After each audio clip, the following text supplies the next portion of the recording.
Unelected co-president Elon Musk, the world's richest man, has broken into the US Treasury, seized access to the government's payment system, and may well have your social security number now. This sounds like a Batman supervillain scheme, but it's happening in real life. It's almost certainly wildly illegal, and it's not getting enough news attention. With a gang of kids, at least one of whom isn't old enough to drink a beer, Musk has succeeded in doing what Trump failed to do on January 6th. That is, take control of the government away from the American people. 3 key facts. Number 1, what's happening? Musk and his post-pubescent minions, one of whom literally goes by the name Big Balls online and lists camp counselor as one of his most recent jobs, have been simply barging into government agencies and taking control. They've taken over the US Treasury's payment system, which pays nearly all America's bills, and are reportedly rewriting its software with no authority and no oversight. They've stolen access to most American Social Security info. They are illegally operating their own computer server inside one of the government agencies they've taken over. They have shut federal workers out of their offices. Musk forcibly accessed classified intelligence at USAID and unilaterally announced the closure of the entire agency, something he has no legal power to do. And it looks like he's the one responsible for the email urging all 2 million civilian federal employees to quit immediately.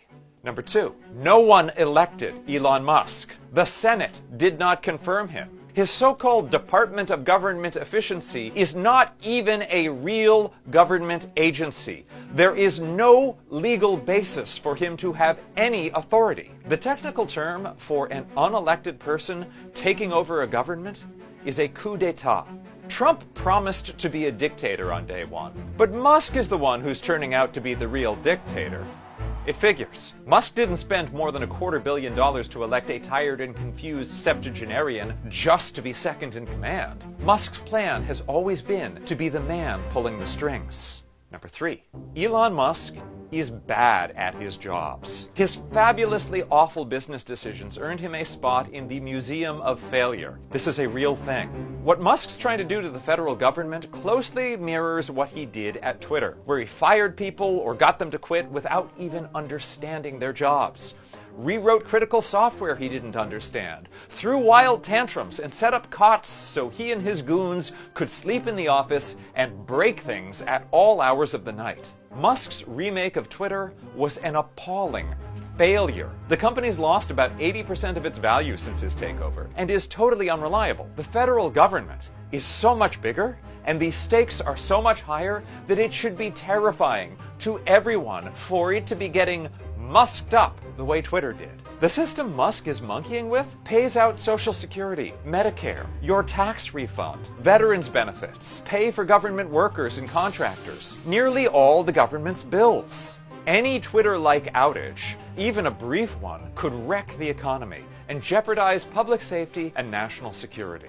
Musk has brought his other businesses to the brink of bankruptcy, taking advantage of more than $4 billion in government subsidies to keep them going. Tesla, the company Musk bought but pretends he founded, has had non-stop safety issues during Musk's tenure, including nearly 250,000 vehicles recalled just this year.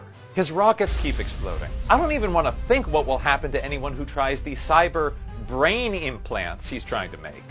Musk wants us to believe he's a self-made billionaire. But according to his father, Elon grew up in apartheid South Africa with so much money from blood emeralds that the family could barely close the door of their safe. Elon, however, has denied this. But Musk's incompetence isn't the only thing to worry about.